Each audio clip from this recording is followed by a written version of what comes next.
জনের অডিয়েন্স একসাথে মিলিত হবে বা আমরা যখন কাজ করব, সো আমরা একটা হিউজ অডিয়েন্স পাচ্ছি। So of course that's very nice for our industry. আসলে ভেরি নাইস। শাকিব খানের সাথে মুভি করলে সেটা বড় কিছু হবে, আর সেটা হবে আমার কেরিয়ারে সবচেয়ে বড় টার্নিং পয়েন্ট, বললেন ছোটো পর্দার জনপ্রিয় অভিনেত্রী তানজিন তিশা।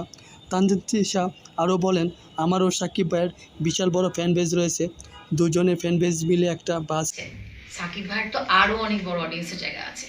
যখন এই দুই জনের অডিয়েন্স একসাথে মিলিত হবে বা আমরা যখন হবে। তানজিন তিশার কথার মধ্যে রহস্য লুকানো রয়েছে। এর আগে সাবিনা নূর শাকিব খানের সাথে মুভি করা নিয়ে আকার ইঙ্গিতে বলেছিল সে শাকিব খানের সাথে মুভি করতে যাচ্ছে। নতুন বাংলাদেশ গল্পে নির্মিত হতে যাচ্ছে সিনেমাটি, যেটিতে অভিনয় করবেন ঢালিউডের শীর্ষনায়ক শাকিব খান। নাম চূড়ান্ত না হওয়া এই সিনেমার পরিচালনা করবেন শাকিব ফাহাদ। ছবিটিতে শাকিব খানের নায়িকা কে হবে তা নিয়ে রয়েছে গুঞ্জন।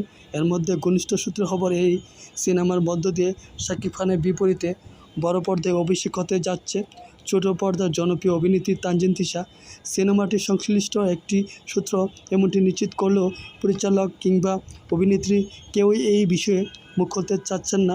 জানা গেছে মৌখিকভাবে চূড়ান্ত হলেও আগামীকাল সিনেমাটির জন্য অফিসিয়ালিভাবে চূড়ান্ত হবে কথা রয়েছে তানজিন তিশার।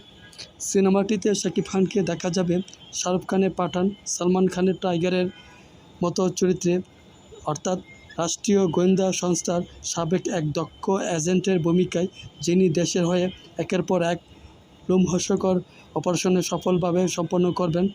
আগামী সেপ্টেম্বরে প্রথম সপ্তাহে সিনেমাটির শুটিং হওয়ার কথা রয়েছে।